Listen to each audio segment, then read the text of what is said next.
오늘 주님 성지 소개를 이제 드리도록 하겠습니다. 여러분이 아시겠지만은 이스라엘과 팔레스타인 자치 지역을 포함하고 또 요르단도 포함되는 이 지역이 해당됩니다. 그런데 그 많은 성지 중에서 제가 오늘 소개드릴 것은 주님 성지에 있는 우리 작은 형제 프란치스코회가 맡고 있는 성지, 그 중에서도 중요한 성지를 간추려서 여러분들에게 소개해 드리도록 하겠습니다.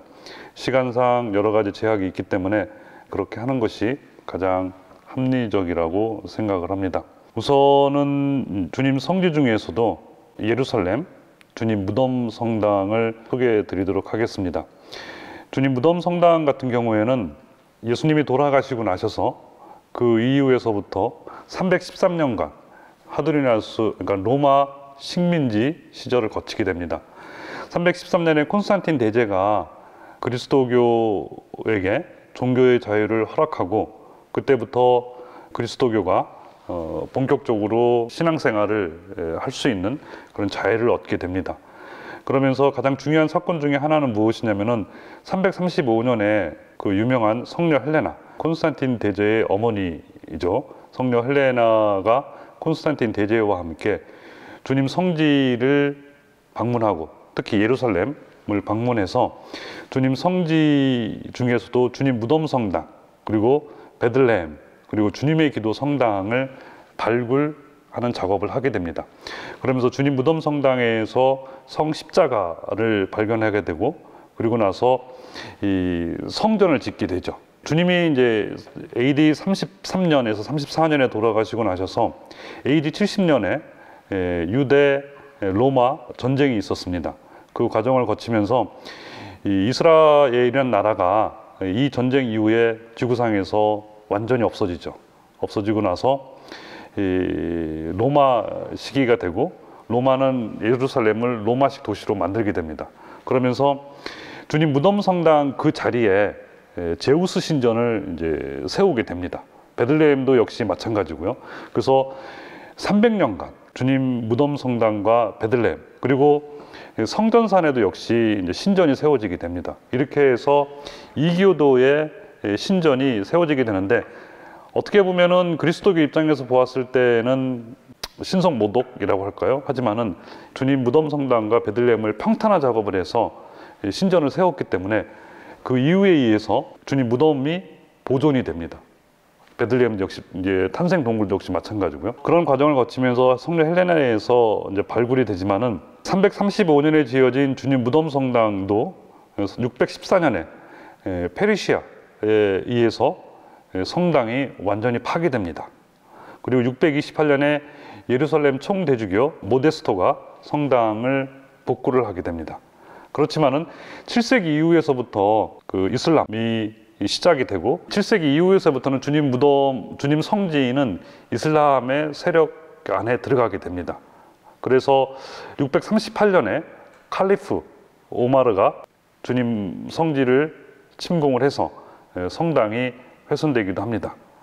그리고 1009년에 이제는 이제 이슬람 세계 안에서도 이제 권력 이동이 생기면서 이집트 칼리프 하켐이 또 한 번 주님 무덤 성당을 파괴하게 됩니다.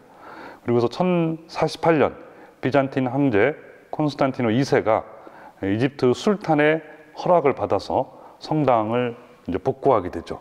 그리고 1149년에 십자군 전쟁, 1094년에 시작된 십자군 전쟁이 있었고, 1149년에 십자군 전쟁 중에 주님 무덤 성당을 웅장하게 재건축을 하게 됩니다.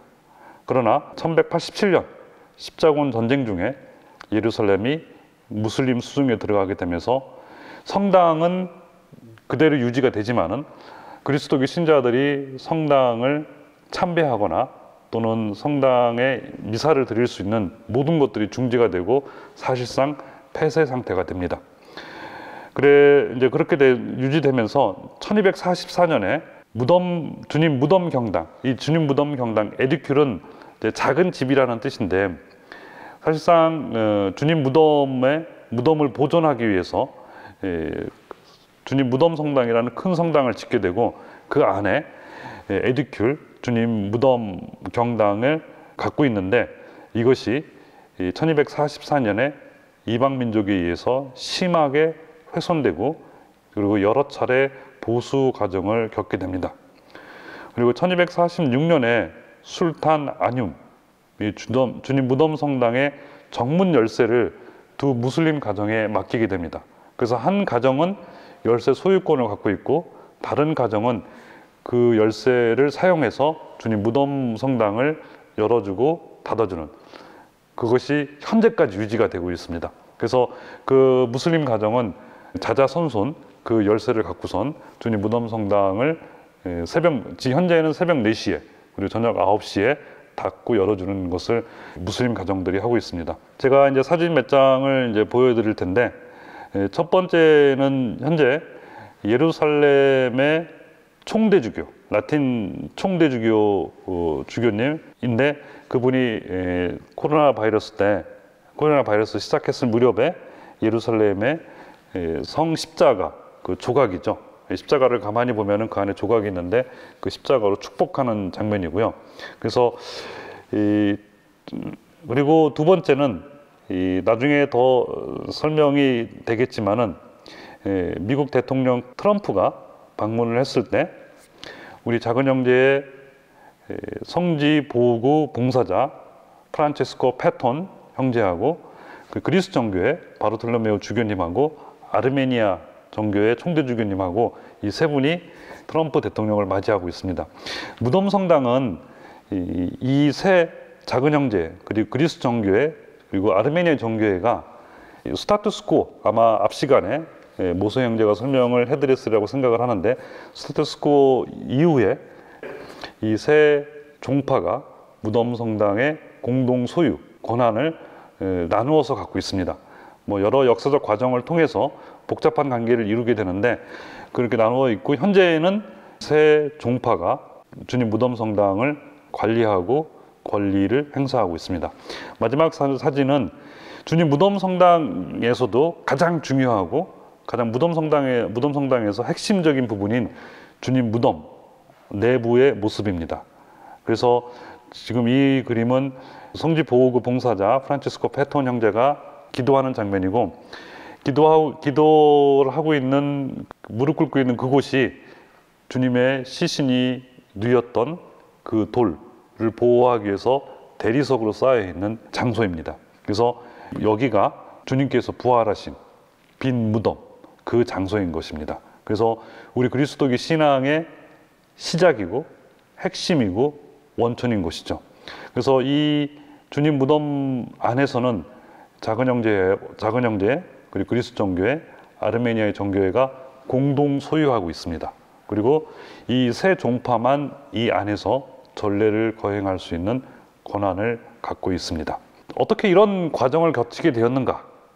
그리고 대해서 짤막하게 설명을 드리면은, 십자군 전쟁 이전에 1054년에 라틴 교회하고 비잔틴 교회하고 서로 파문을 하게 되면서 교회 대분열이 일어나게 됩니다.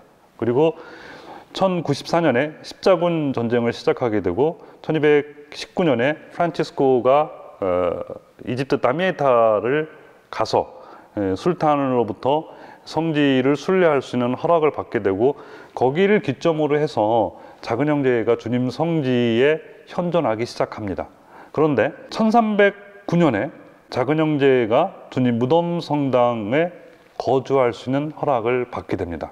그때부터 작은 형제들이 주님 무덤 성당에 거주하게 되고, 중요한 것도 여러분들이 이해가 필요한 것 중 하나가 무엇이냐면은, 이제 그런 과정을 통해서 오스만 제국이 등장을 하게 되고, 그리고 오스만 제국이 그리스 정교회나 아르메니아의 정교회에까지 포함한 영토를 갖게 되면서 주님 무덤 성당을 소유하려는 그리스 정교회와 작은 형제와의 갈등이 시작하게 됩니다.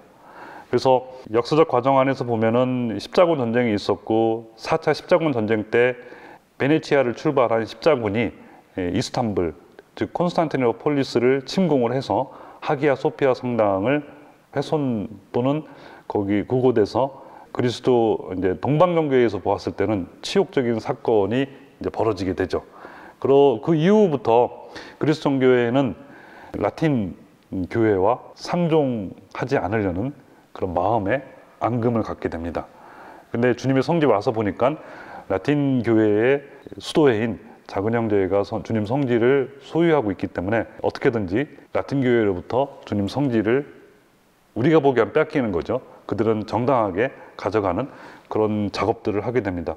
그리고 오스만 제국의 부분이다 보니까, 오스만 부분에 속하다 보니까 그리스 정교회가 오스만 술탄의 도움을 받아서 주님 성지를 이제 가져가게 되는데, 첫 번째로는 1409년에 조지아, 지금 조지아라는 이제 동유럽의 나라가 있지 않습니까? 조지아 수도자들이, 정교회의 수도자들입니다.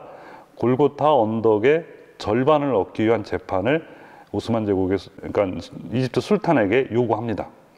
그러나 이제 법적으로는 작은 형제가 이제 소유한다는 것을 인정이 되었지만은 조금씩 점진적으로 골고타 언덕을 그들이 사용하게 되면서 그들의 소유를 묵인하게 됩니다. 그러므로 해가지고 지금 현재에도 주님 십자가가 세워진 그 제대와 주님께서 옷벗김 당하고 십자가에 못 박히신 장소가 구분이 됩니다. 구분이 되어서 가운데 통고의 성모상이 있고, 그래서 주님이 십자가에 옷벗김을 당하고 십자가에 못 박힌 곳은 작은 형제 소유로 남아 있고, 그리고 조지아 수도자들이 요구했던 골고타 언덕은 나중에 그리스 정교의 소유로 넘어가게 됩니다. 그렇게 해서 오늘에 이르게 됩니다. 그래서 주님 여기 사진 보시면은, 보여드린 사진은 골고타 언덕, 주님의 십자가가 세워진 장소입니다. 그리고 그 밑에 골고타가 이제 언덕이 남아 있고, 그리스 정교회는 그 밑에 아담의 무덤이 있다라고 믿고 있습니다. 그래서 주님의 십자가에서 흘리신 피가 흘러내려서 아담의 피를 정화를 해서 원죄를 씻었다 하는 믿음을 갖고 있습니다.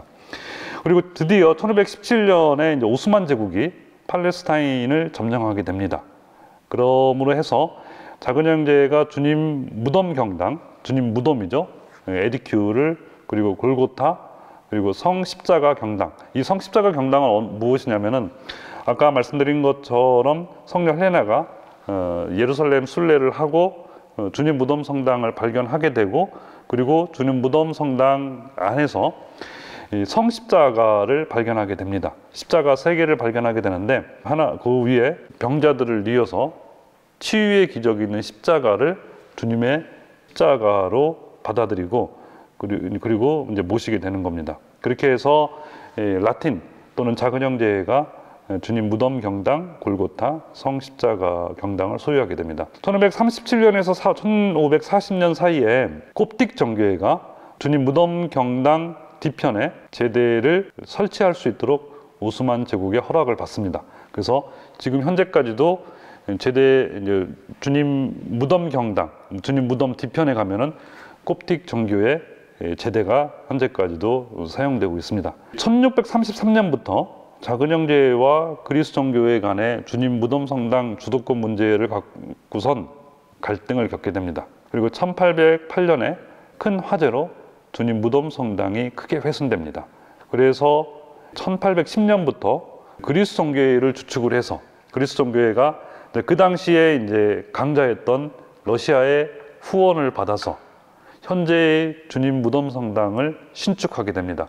근데 우리 입장에서 보았을 때는 이 신축 작업을 하면서 그 전까지는 십자군 시대 때의 주님 무덤 성당의 모습과 문장과 라틴 장식이 되어 있었는데 그것을 전부 제거를 합니다. 전부 제거를 해서 현재의 주님 무덤 성당은 그리스 정교의 양식의 문장과 장식으로 되어 있죠. 그래서 1811년에 오스만 제국은 신축한 무덤 경당을 작은 형제와 그리스 정교회가 공동 사용하도록 허락합니다. 그래서 현재까지도 1810년에 신축된 무덤 성당, 또 에디큐, 주님 무덤이 사용되어지고 있습니다. 다음에 1829년에 이제 아르메니아의 정교회가 주님 무덤 경당과 성당의 십자가의 길 제13처를 작은 형제와 그리스 정교회 공동 사용 허락을 오스만 제국으로부터 받습니다.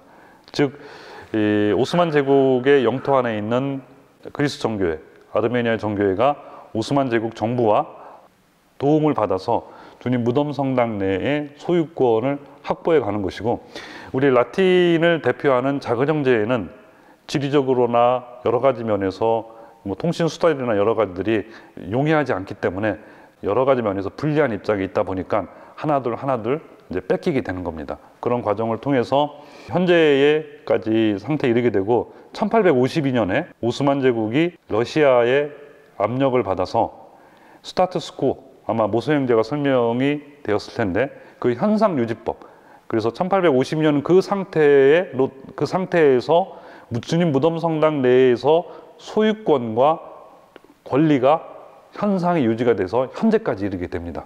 그래서 현재의 주님 무덤 성당 내, 나중에 설명드리겠지만 베들레헴도 주님 탄생 성당도 역시 마찬가지입니다. 이 모든 소유권과 권리가 1852년으로 상태를 유지하면서 이 세 종파가 합의가 이루어졌을 때만 수리라든가 아니면은 위치를 바꾼다든가 조정을 한다든가 이런 것들이 가능합니다. 그래서 한 종파라도 반대를 하게 되면은 성당이 무너진다 하더라도 수리할 수도 옮길 수도 없습니다. 그래서 그런 법이 유지가 되고 있고, 아까 사진 보여드린 것처럼 주님 무덤 성당 내에 빈 무덤, 거기는 아르메니아, 그다음에 그리스 정교회, 작은 형제회가 공동 소유하고 전례를 거행합니다. 이 시간 순서가 다 정해져 있어서 크게는 새벽 4시부터 9시까지는 작은 형제회가 전례를 거행합니다. 그리고 낮 동안에는 아르메니아 정교회가 하고, 다음에 그 이후로는 이제 그리스 정교회가 전례를 거행하게 됩니다. 물론 특별한 시기에, 특히 이제 성목요일 같은 경우에는 전일이 작은 형제가 라틴 교회를 대표해서 사용할 수 있는 시간이 됩니다. 성목요일 전례를 하게 드리게 되는 거죠. 그리고 또 상식적으로 우리는 그레고리어력을 사용하고 있고 동방 정교회는 율리우스 이력을 사용하기 때문에 부활 시기가 다릅니다. 시간차가 있는데 그 시간차에 따라서 이제 주님 무덤 성당에서 부활 대축일 미사를 시간 차이를 두고선 드리게 되죠.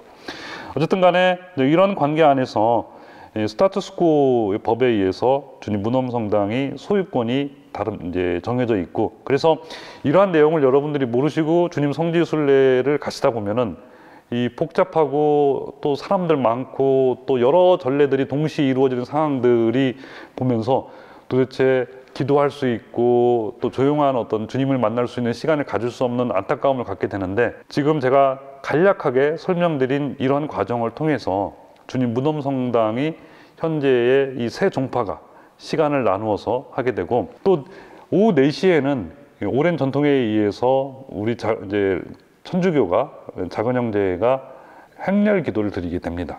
행렬 기도를 드리게 되면서 아르메니아의 정교하고 또 시간이 겹치게 되죠. 근데 그러면서 소란스러울 만큼 시끄럽게 되는 겁니다. 그래서 그런 과정 안에서 전통이 유지가 되고 있고, 그리고 전통 안에서 여러 역사적 과정을 통해서 전례 시간이라든가 소유권이 나누어진 상태 안에서 주님 무덤 성당이 지금 유지, 관리, 보수되고 있습니다. 지금 그림은 여러분들이 이해하기 쉽게 주님 무덤 성당의 단면도를 이제 보여드리는 겁니다. 아까도 설명드린 것처럼 성녀 헬레나가 지은 무덤 성당이 있고, 그리고 중간에 다시 보수 어떤 신축 과정을 거치게 되고, 지금 현재의 모습은 19세기에 대화재 이후에 그리스 정교회를 이제 주축으로 해서 이루어진 주님 무덤 성당의 단면도입니다. 그리고 도움이 2개가 있잖아요. 도움이 2개가 있는데 작은 도움 아래가 카톨리쿠스라고 해서 그리스 정교회가 소유하고 있는 정교회 성당입니다. 정교회 성당이고, 그 앞에 큰 돔 안에 있는 작은 경당이 주님 무덤입니다. 주님 무덤이고, 그 안에는 들어가시면은 여러분들 오른쪽 상단에 보면은 이 내부 모습을 단면도로 보여드렸는데, 첫 번째 방이 천사들의 경당입니다. 천사들의 경당이고, 그 안에 작은 탁자가 있는데, 그 탁자는 무엇이냐면은 주님 무덤을 가렸던 둥그런 돌, 조각을 보존하고 있습니다. 그리고 그 안에 들어가면은 이제 내실처럼 되어 있는데 여기가 주님의 빈 무덤입니다. 빈 무덤이고 이 장소가 다시 한번 말씀드리지만은 주님이 부활하신 그 무덤이고 현재는 빈 무덤, 우리 신앙의 근원이고 시작입니다. 그리고 입구 쪽에 보시면은 큰 커다란 촛대가 여기 그림에는 이제 2개만 나와 있는데 원래는 6개가 있습니다. 2개 해서 이 초가 켜지는 거에 따라서 그리스 정교회가 전례를 하느냐, 아르메니아 정교회에서 전례를 하느냐, 아니면은 라틴 천주교에서 전례를 하느냐, 이거 표시를 합니다. 그리고 왼쪽 편에 보면은 붙여서 작은 구조물이 하나 있는데 거기는 아까 말씀드린 것처럼 콥틱 정교회의 제대가 되겠습니다. 그래서 주님 무덤 경당을 중심으로 해서 뒤편으로 하면은 막달레나 제대가 있고 성령 막달레나 제대가 있고 그 뒤편이 작은 형제의 수도원이 있습니다. 그래서 이 주님 무덤 성당에는 저녁 9시부터 다음날 새벽 4시까지 주님 무덤 성당 안에는 오직 작은 형제만 공동체가 있고 작은 형제만 이 무덤 성당 안에서 어떻게 표현할까요? 그러니까 수도원이 있어서 작은 형제에만 있게 됩니다. 그래서 예를 들어서 여러 이유에서 오스만이라든가 그 역사적 과정을 통해서 어떤 주님 무덤 성당이 폐쇄가 되었을 경우에는 이 안에 작은 형제들만 있게 됩니다. 나타나우 총리가 조세법을 개정을 해서 그리스도교를 이렇게 압박을 가했을 때 성당이 한 일주일 동안 폐쇄가 됐는데 그때 작은 형제들만 그 안에 갇히게 되고 작은 형제들이 살 수 있도록 정문 작은 문을 통해서 음식물이 제공된 그런 과정이 있습니다. 그리고 무덤에서 단면대에서 오른쪽으로 가시면은 한 계단 더 내려가게 되고 또 한 계단을 더 내려가게 되는데 거기가 성녀 헬레나 경당입니다. 이 장소가 성십자가를 발견한 장소입니다. 그 장소이고 여러분들이 이 전면부를 보시면은 작은 돔 아래에 카톨리쿠스가 있고 오른쪽으로 가다 보면은 작은 돌 바위가 있는데 거기가 골고타 언덕입니다. 골고타 언덕이고 그 위에 이제 구조물을 쌓아서 성 십자가 현양 제대를 두게 되고 아까 말씀드린 것처럼 골고타 언덕이 두 부분은 아닙니다. 예수님이 옷 벗기고 십자가에 못 박히신 장소 하나, 그리고 십자가를 세워진 장소가 있고 그 십자가를 세워진 그 제대 바로 밑이 여러분이 지금 보시고 있는 이 작은 바위 같은 이곳이 이 이후에 성 십자가 현양 제대가 있는 것입니다. 그리고 왼쪽으로 좀 가시면은 잘 식별이 안 되는데 그쪽이 이제 이 무덤 성당 입구 쪽이 됩니다. 입구 쪽이 되고 무덤성당에 들어가자마자 어노인티드 스톤이라고 해서 기름 바른 돌이 있는데 여기가 주님 십자가에서 내려서 염한 나르드 향유를 발라서 주님의 시신을 염한 그 장소가 되겠습니다. 그래서 주님 무덤 성당은 여러분이 보시다시피 이런 구조로 되어 있고 각 방들과 각 장소들이 이 오랜 과정을 통해서 소유권이 다 나눠져 있습니다. 가장 중요한 곳은 베들레헴도 마찬가지고 주님 무덤 성당도 마찬가지고 그리스 정교회가 차지하고 있습니다. 그리고 우리 공동 소유하는 곳이 주님 무덤이 있고 우리는 그 안에 수도원이 있고 이렇게 되어 있습니다. 개괄적으로 이 정도 해서 주님 무덤 성당에 대해서 이해하시면 되겠습니다. 다음으로 넘겨서 예루살렘 최후 만찬 성지를 여러분들에게 소개해 드리겠습니다. 이 최후 만찬 성지는 여러분이 보시다시피 우리 형제들이 최후 만찬 경당에서 기도하는 장면입니다. 이 최후 만찬 경당은 여러 가지 이제 더 복잡한 상황이 있긴 한데 첫 번째로 콘스탄틴 황제 시대 때 유다의 그리스도교, 그러니까 그리스도교가 유다교로부터 완전히 분리되기 전에 회당교회로 사용되었습니다. 그다음에 후에 예루살렘 대주교 요한이 대성당을 건립하고 했는데 614년에 페르시아에 의해서 이 자리가 파괴가 되었습니다.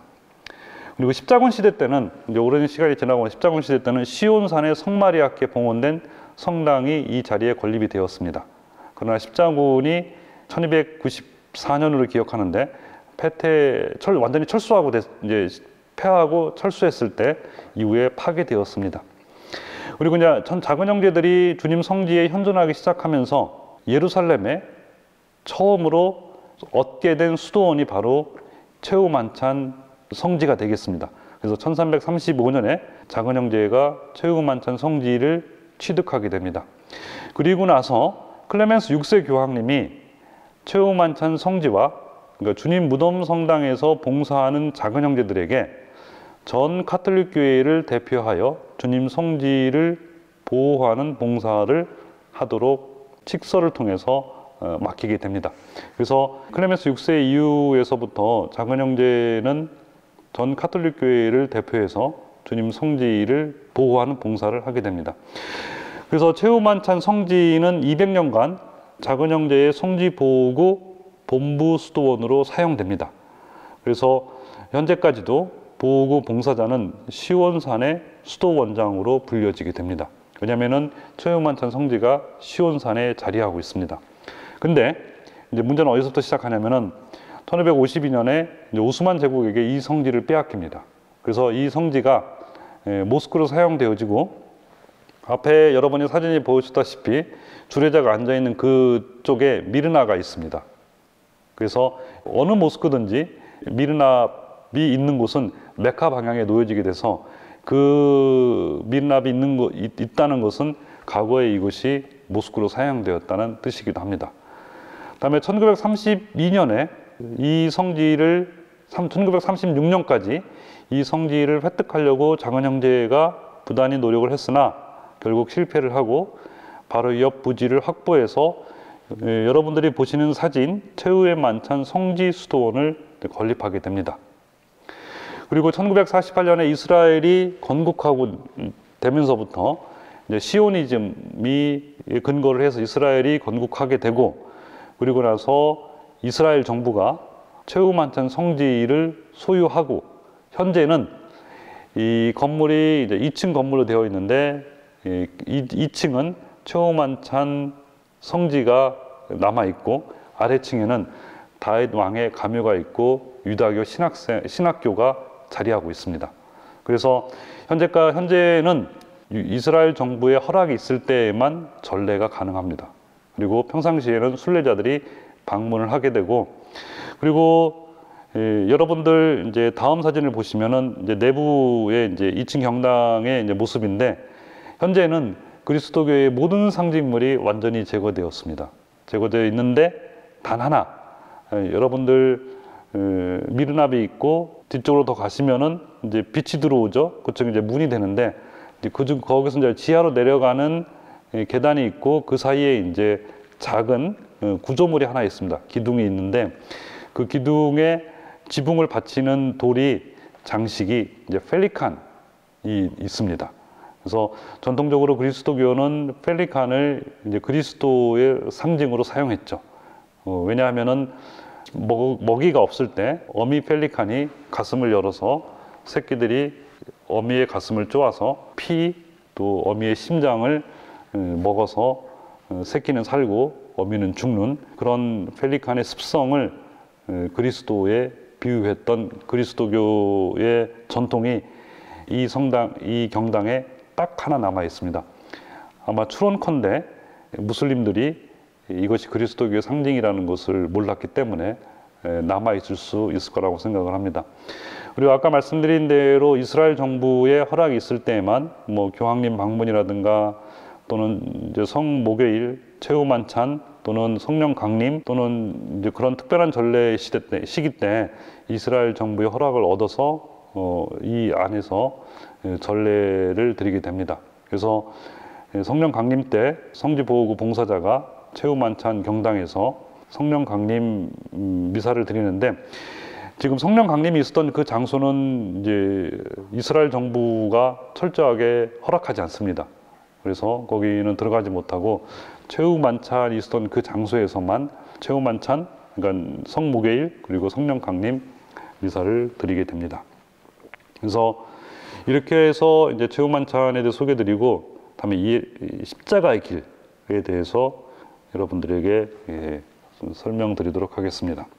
십자가의 길은 5세기, 7세기 이 경에는 겟세마니에서 키드론 계곡을 지나 시온산 쪽에 있는 대사자 가야파의 집을 거쳐서 골고타로 이르는 길을 선택을 했습니다.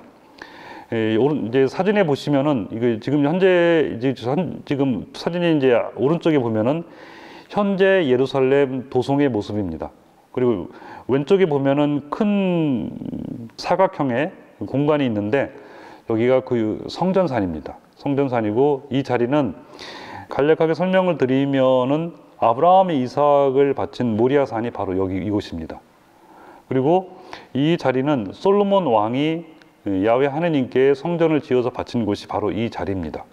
그리고 7세기에 모하메드가 이 성전산에 와서 가브리엘 천사의 도움을 받아서 하늘에 올라서 하느님의 말씀을 들은, 즉 코란을 듣고선 내려왔다는 장소가 바로 이 장소입니다.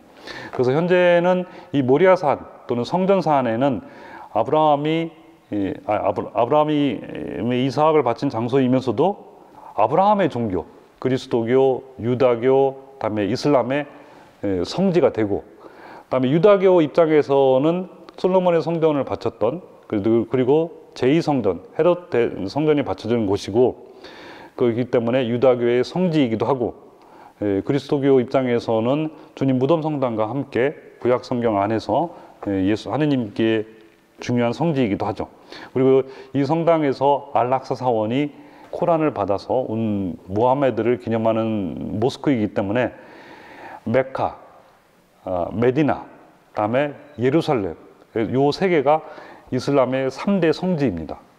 그래서 이스라엘 정부가 현재 동예루살렘을 점령하고 있는데 감히 이곳을 건들지 못합니다. 왜냐하면 이곳을 건드렸다는 것은 이슬람 세계의 저항을 불러일으킨 건데 지난번에 여기를 건드려 가지고 그 난리가 났던 겁니다. 그래서 건 열흘간 가자의 하마스와 이스라엘이 싸움을 했었죠. 어쨌든 간에 성전산이 이러한 의미를 갖고 있습니다. 그리고 나서 이슬람 통치기인 8세기, 12세기에는 여러 제약으로 시온산에서 골고타로 가는 길을 사용했어요. 시온산 어느 쪽이냐면은 여러분들이 보시는 현재 이제 예루살렘 도성의 모습입니다. 또는 올드시티라고 표현하기도 하는데 오른쪽이 이제 성전산이 있는 곳이고 그쪽이 이제 동쪽이 됩니다. 자파게이트 쪽에 있는 쪽이 이제 왼쪽이 이제 자파게이트가 있는 곳인데 그 아래쪽에 보면은 시온문이라고 있습니다. 이쪽이 이제 시온산 지역이 되는 곳이죠. 그리고 이 성 밖에 가야파의 집, 현재는 다구름 성당이 있는 곳입니다. 그래서 이슬람 통치기 이제 8세기에서 12세기에는 시온산에서 여러분이 보시면은 시온산 쪽에서 다마스커스 게이트 저 북쪽으로 해서 쭉 길이 나 있는데 이 길의 흔적은 무엇이냐면은 로마 시대 때 대로 카르도가 놓여 있던 그 길의 흔적입니다. 그래서 이 시온산에서부터 시작해 가지고서는 주님 무덤 성당 쪽으로 거슬러 올라가는 이런 십자가의 길을 가졌었고요. 현재 십자가의 길은 1294년에부터 이제 설정이 되기 시작하는데 성전산 우쪽에 보면은 사자문 또는 스테파노 성문이라고 되어 있습니다. 그 안에 들어오게 되면 빨간 줄로 해서 건물을 강조했는데 이쪽에 베츠다 연못이 있는 곳이고 성 안나 성당이 있는 곳입니다. 성모님의 부모님 안나와 요아킴 기념하는 성당이 있고 그쪽으로 해서 쭉 내려오시면은 2번이라고 쓰여 있는 곳이 있는데 이제 성전산 이제 성틀 여기가 이제 양해문 예수님 시대 때 성전 안으로 들어가는 길이 되겠고 여기에 로마 총독이 예루살렘에서 왔을 때 보통 평상시에는 카이사리에 있습니다. 로마 총독이 카이사리에 있다가 가을철이 되면 유다인 남성들이 전부 다 예루살렘에 오기 때문에 소요가 있을 것을 걱정을 해서 이제 총독이 카이사리에서 예루살렘으로 오는데 여기가 총독이 머물렀던 성 안토니오 요새가 바로 이 자리가 됩니다. 큰 망루가 있었던 곳이죠. 그 건너편에 주님 채찍 성당이 있습니다. 채찍 성당이 있고 여기서부터 십자가의 길이 시작을 합니다. 그래서 점선을 따라서 예수님께서 사형원도 받으신 장소, 그다음에 십자가를 지신 장소 해가지고 점선을 따라서 쭉 오면은 이 분홍색 지역 안으로 들어오게 되는데 여기가 그리스도인 구역이 되겠습니다. 그리고 빨간 줄로 해서 강조를 한 것이 주님 무덤 성당이 됩니다. 그래서 지금 여러분이 보시다시피 이 형태의 십자가의 길이 13세기 1294년에 이런 이와 비슷한 길이 설정이 되고 1540년부터 작은 형제가 현재의 십자가의 길을 확정하게 됩니다.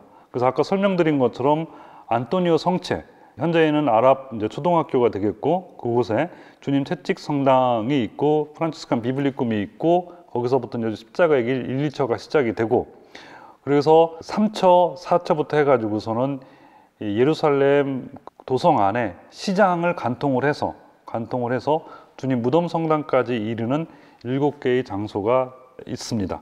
그러고 나서 10처부터 14처는 주님 무덤 성당 안에 십자가의 길이 있게 됩니다. 여러분들이 지금 현재 전 세계 모든 성당에서 성당 안에 십자가의 길이 설치가 되는 기원이 바로 여기서부터 시작을 하는 겁니다.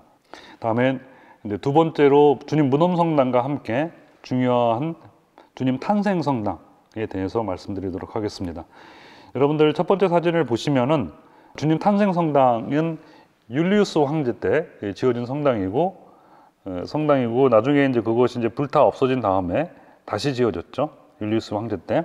그리고 지하에 크립타, 그러니까 모든 성당이 과거의 성당들은 크립타가 있고 그 위에 이제 제대가 이제 설치가 되게 되는데, 주님 탄생 성당의 경우에는 주님 탄생하신 동굴 위쪽에 이제 제대가 있고, 그 아래 여러분 사진에 보시면 왼쪽에 이 공간이 주님 탄생하신 장소가 되겠습니다.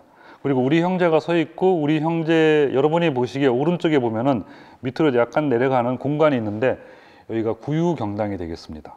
아까 무덤 성당에서 설명드린 것처럼 성녀 헬레나가 성주 순례를 해서 지은 성당이 주님 무덤 성당과 바로 이 탄생 성당, 그리고 주님의 기도 성당입니다. 근데 주님의 무덤 성당하고 주님 탄생 성당만 스타투스코의 현상 유지법이 적용되는 곳이고, 주님 무덤 성당처럼 주님 탄생 성당도 비슷한 역사적 과정을 거치면서 작은 형제와 그리스 정교회 간의 소유와 권리 문제 때문에 갈등을 갖게 되고, 나중에 현재의 상태로 정리가 된 겁니다. 그래서 하나의 예를 들면은 무덤 탄생 동굴 전체는 그리스 정교회 소유입니다. 그리고 왼쪽에 있는 주님 탄생 장소를 표시하는 이것도 그리스 정교회 소유인데, 요 아래에 있는 별표 있죠, 별. 작은 형제의 것입니다. 거기엔 라틴 말로 구세주께서 동정녀에게서 탄생하셨습니다 라고 하는 이제 라틴 말로 이제 적혀져 있죠. 그래서 여러분들이 성주 순례를 가셔서 만약에 주님 탄생 성당에서 미사를 드리게 된다면은 바로 이 구유 경당에서 미사를 드리게 될 것입니다. 그리고 이제 주님 탄생 동굴 위쪽에 있는 주님 탄생 성당 전체는 다 그리스 정교의 소유입니다.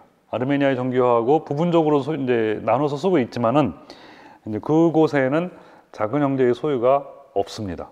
그래서 작은 형제는 그 옆에 성녀 카타리나 성당을 별도로 지어서 그 자리 장소에 베들레헴 본당, 그리고 거기에 이제 주님 탄생 성당으로 들어가는 입구, 그리고 이제 여러분이 나중에 설명드리겠지만은 예루니모 동굴까지 해서 관할하고 있는 그쪽이 되겠습니다. 지금 사진을 이제 보시는 것이 주님 탄생 성당입니다. 그리고 이제 기둥들과 위편에 이제 일부 이제 모자이크들이 이제 복원이 되어 있는데, 모자이크들은 유스티니아누스 황제 때 재건축한 529년에 재건축한 그 성당의 기둥과 모자이크들입니다. 어쨌든 간에 이 주님 탄생 동굴도 135년에 하드리아누스 황제가 아도니스라는 신전을 세우게 됩니다. 이 신전을 세우게 되고, 이제 주님 무덤 성당과 마찬가지로, 다음에 역시 326년에 성녀 헬레나와 콘스탄틴 대제가 주님 탄생 성당을 짓게 됩니다.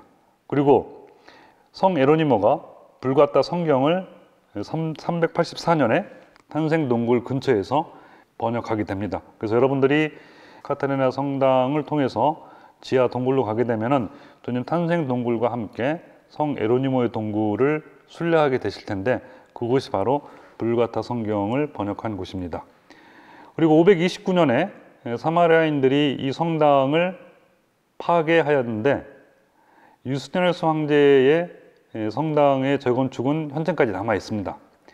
그래서 이제 사마리아인들, 페르시아인들, 우리가 보았을 때는 아랍 사람들이죠. 아랍 사람들에 의해서 여러 차례 공격을 받았음에도 불구하고 이 성당이 남아있는 이유 중에 하나는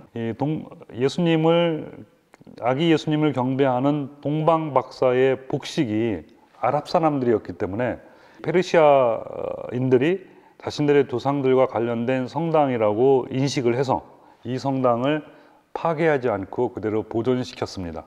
그래서 현재까지도 유스티니아누스 황제의 때 지어진 성당의 모습 그대로 현재의 성당이 남아 있습니다. 그리고 이제 이집트 이슬람 왕조 때에는 1009년에 이 성당 전체가 이슬람 소유로 넘어가게 되고 성당은 유지되었지만은 많은 수도원들이 파괴되었습니다. 그리고 1099년 십자군들이 베들레헴에 도착을 하고 이 성당에서 라틴 왕국의 왕 몰두인의 대관식을 여기서 거행을 합니다. 그리고 1347년 주님 탄생 성당 관할권이 작은 형제에게 주어집니다. 문제는 이제 늘 여러분들이 제가 설명드리면서 계속 반복해서 말씀드리겠지만 오스만 제국 시대 때부터 이제 문제가 시작합니다. 1517년에 오스만 제국이 팔레스타인을 점령하게 되고 오스만 제국의 영토에 속하는 그리스 정교회가 오스만 제국과의 관계 안에서 성지의 관할권을 빼앗아 갑니다. 그래서 1517년에 그리스 정교회가 주님 탄생 성당 관할권을 빼앗아 갑니다. 그리고 이제 1670년에 그리스 정교회는 주님 탄생 성당을 보수 공사를 합니다. 그리고 1842년에 다시 한번 공사를 하고 그러한 작업들을 2010년부터 해서 코로나 직전까지니까 거의 한 10년간 계속해서 작업을 했던 것으로 보입니다. 그래서 작은 형제의 그리스 정교회, 아르메니아 정교회가 합의하여 보수 공사를 하였습니다.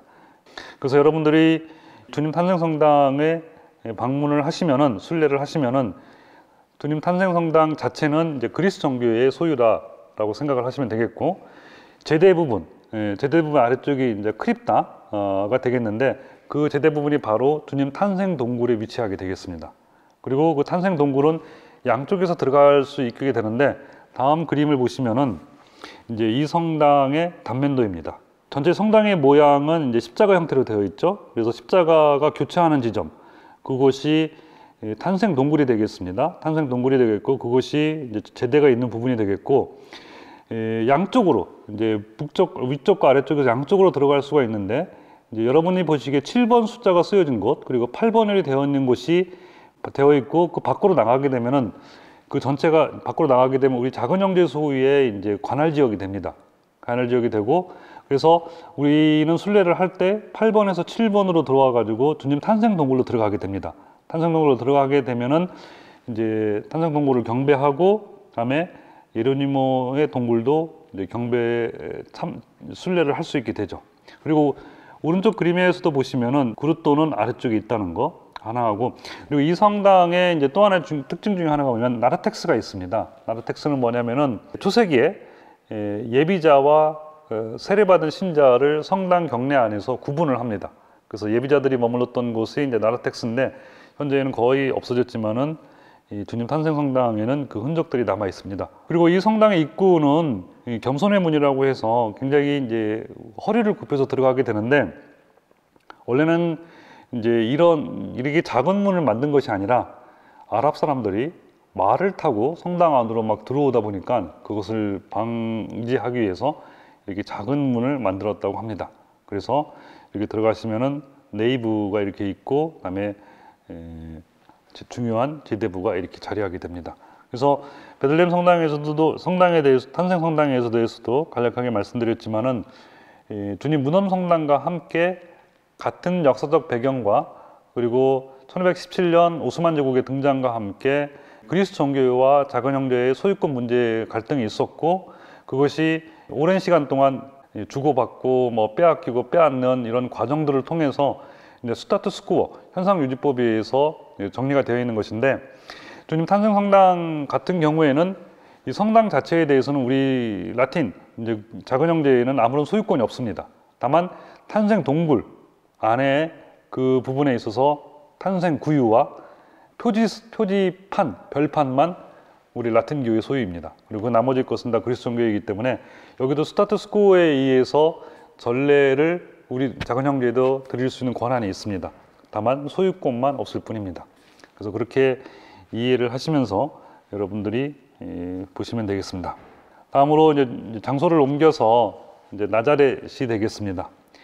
주님 무덤 성당과 주님 탄생 성당과 그리고 다음으로 중요한 주님 탄생 예고 성당, 이 세 성당이 왜 중요하냐면은 역사적 근거가 다른 성지에 비해서 보다 더 확실하기 때문입니다. 그래서 나자렛 주님 탄생 예고 성당 같은 경우도 여러분들이 보시는 사진에 의하면은 가운데 제대가 있고 뒤편에 기둥들이 있고 그 안으로 또 하나의 제대가 있습니다.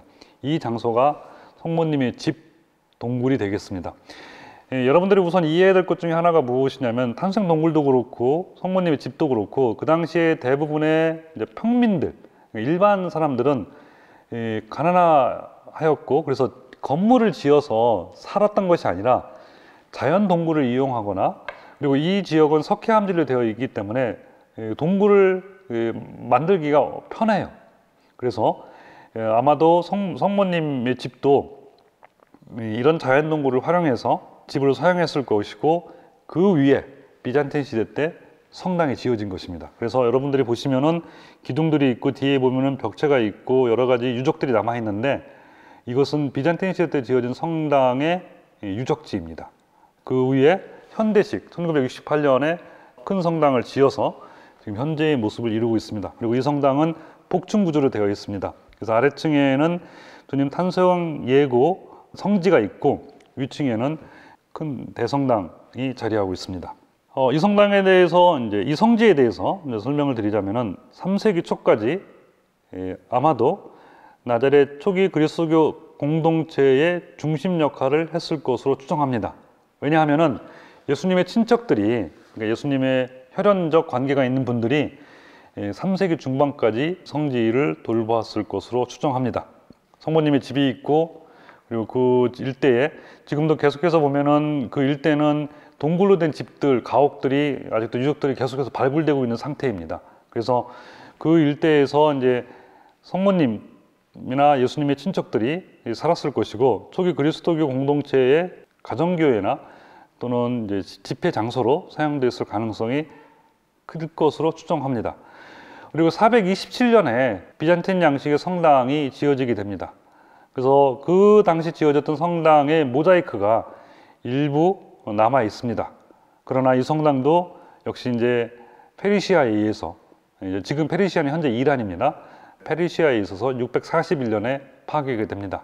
십자군 시대 때 세 번째 성당이 지어지지만은 1263년에 칼리프에서 파괴가 됩니다. 그리고 작은 형제에는 이제 이 성지는 오랫동안 이제 방치 또는 버려지거나 관리가 안 된 상태로 있다가 1620년에 이 성지를 취득하게 됩니다. 그리고선 오스만 제국의 허락을 받아서 1730년에 성모님 동굴 위에 소박한 경당을 짓는데 1955년까지 이 경당이 유지가 됩니다. 사실은 이제 주님 성지 같은 경우에도 대부분의 성지들이 주님 무덤 성당 그리고 주님 탄생 성당 그리고 또 주님의 기도 성당 이 몇몇 성지들만 제외하고는 오랜 시간 동안 무슬림 치하에 있었기 때문에 방치되어 있다가 1948년 이스라엘이 건국하게 되고 이스라엘이 서방과 관계가 무슬림보다는 상대적으로 낮기 때문에 그런 이점을 활용해서 68년, 69년, 70년 이 무렵에 성지들의 성당들이 많이 건축이 됩니다.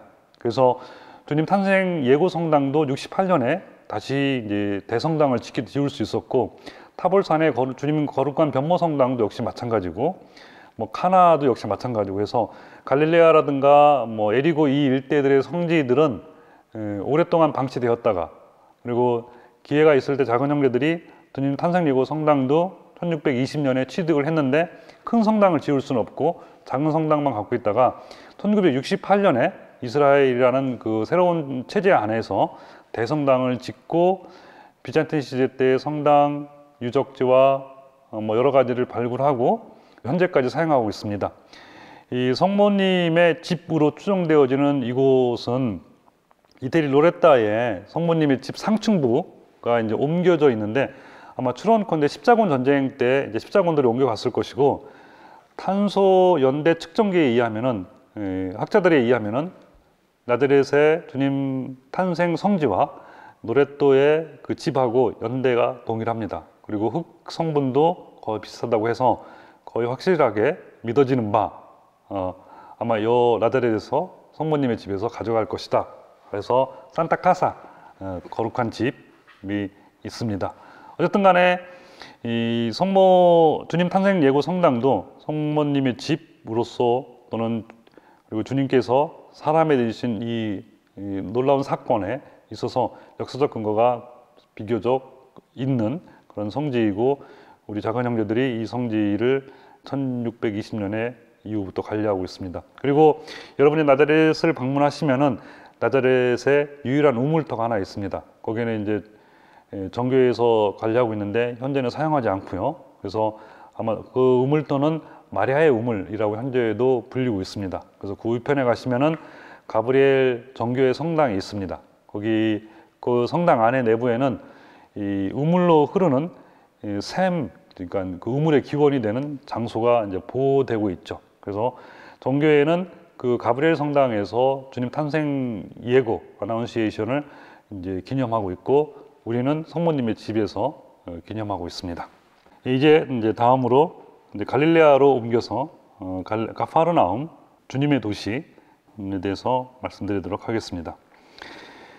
여러분들이 성지순례를 하시면은 이제 갈릴레아 호수, 갈릴레아 바다 또는 티베리아스라는 이 갈릴레아 호수를 가시게 될 텐데 가파르나움, 베드로 수익권 성당, 그다음에 진복팔단 성당 이 모두가 갈릴레아 호수 북쪽에 위치하고 있습니다. 북쪽에 위치하고 있고 예수님 당시에 큰 도시로는 가파르나움이 있고 미그달이 있고 티베리아스가 있습니다. 티베리아스는 티베리우스 황제의 이름을 따서 지은 이제 로마식 도시이고 그래서 이교도의 문화와 종교가 있는 곳이고 그래서 거기에 연유해서 갈릴레아 호수를 티베리아스 호수라고 하는 이유가 거기가 있습니다. 그다음에 미그달은 막달레 여자 마리아의 고향입니다.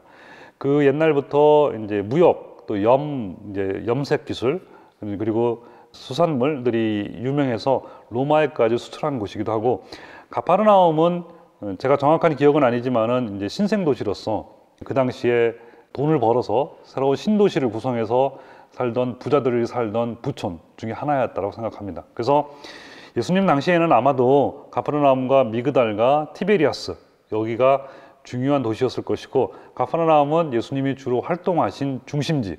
현재의 가파르나움에 있는 성당은 사도 베드로의 집이라고 추정되어오는 곳 위에 성당이 지어져 있습니다. 4세기경에 이제 그 당시 순례자 에제리아라는 분이 있었는데 그분이 가파르나움의 사도 베드로의 집과 회당이 보존되어 있는데 그것이 바로 그리스도교 본질에 대한 기억을 간직하고 있다라고 기록하여 놓았습니다. 그리고 570년경에 피아첸자의 익명의 순례자는 기록하기를 축복받은 베드로의 집터는 현재 대성당 자리이다 라고 기록되어 있습니다. 그래서 아마도 추론컨대 현재 성당이 있는 자리 거기에 베드로의 집터가 있었고 그 위에 크립다처 형식으로 두고선 위에 성당이 세워져 있지 않았을까 하는 추론을 할 수가 있습니다. 그렇지만은 엄밀히 얘기하면은 이제 중세 시대 이후에 또 십자군 시대 그리고 그런 다음에 이곳은 이제 특히 갈릴레아 지역은 십자군 시대 때 전장터였습니다. 그래서 이 근처에 가면 힉틴의 뿔이라고 해서 그 유명한 살라딘하고 아랍의 장수죠. 그리고 십자군이 전쟁을 했던 그 들판들이 있습니다. 그래서 아랍 시대 이후에 이곳은 거의 버려져 있다시피 했고 그렇기 때문에 정확한 장소에 대한 어떤 확인은 사실 추론만 할 뿐 확정 지을 수는 없습니다. 그런데 이 지역을 일대로 해서 1894년 작은 형제가 발굴 작업을 시작해서 예수님 시대 때의 회당 자리를 확인을 했습니다. 그리고 현재 복원해 두었고 다음에 비잔틴 시대 때 모자이크가 있는 팔각형 성당 유적을 발견을 했습니다. 무슬림 치하에서나 오스만 제국 치하에서 관리가 어려웠던 상황들에서 18세기, 그러니까 19세기, 20세기 들어서 발굴 작업을 하는데 거기에 이제 성역화 작업을 하죠. 근데 거기에 중요한 근거가 무엇이냐면 비잔틴 시대 때 성당의 위치가 어디냐, 거기를 발굴을 하고 그것을 근거로 해서 그 지역의 성지를 조성하게 됩니다. 그래서 가파르나움도 역시 그러한 방법에 의해서 성당 터를 발견을 하고 그 성당 터에 커다란 이제 베드로의 집터라고 믿어지는 곳을 발견을 하고, 그리고 그 유적에서 베드로의 집이라는 어떤 낙서 이런 그런 것들이 발견되었다고 합니다. 그것을 근거로 해서 현재의 성지를 갖다가 조성을 하는 겁니다. 그래서 아마도 이곳은 비잔틴 시대 때 가정교회의 중앙홀이나 아니면 가정교회 역할을 했던 큰 집. 그래서 여러분들이 성경을 읽어보시면 아시겠지만은 초기 그리스도교 신자들이 큰 가정집에 모여서 미사를 이제 성찬례를 거행하고 했던 곳이 아마 이 집이지 않았을까 하는 것입니다. 그리고 여기는 현무암이 많습니다. 현무암이 많아서 발굴된 유적 전체가 다 이제 현무암이고, 그런데 회당은 대리석으로 되어 있습니다. 그래서 회당은 예수님 시대 때라기보다는 한 2, 3세기 후 나중의 것으로 이제 추정할 수가 있고, 베드로의 집터나 그 일대의 가옥들의 유적들은 지금 발굴된 것만 보다 하더라도 그 당시에 굉장히 큰 도시였을 것이다, 마을이었을 것이라고 추정이 가능하고, 그 중에서도 가장 큰 가정집에 비잔틴 시대 성당 유적이 발견되었고, 그 후에 지금 현재 성지가 조성되어 있는 것입니다. 어쨌든 간에 장소가 부정확하다라고 할 수도 있겠지만은 이러한 여러 가지 근거에 의해서 예수님의 주요 활동지인 이 가파르나움을 기념하고 있습니다. 이상입니다. 아무튼 부족한 소개, 또 이스라엘 현실에 대해서 여러분들에게 이제 나눔을 했는데, 여러분들의 이제 성지에 대한 이해를 갖는데 조금이나마 도움이 되었으면 합니다. 제한적인 시간과 저의 부족함으로 충분하지 못한 점들이 좀 많았었는데 너구리 이해해 주시고 들어주셔서 감사합니다.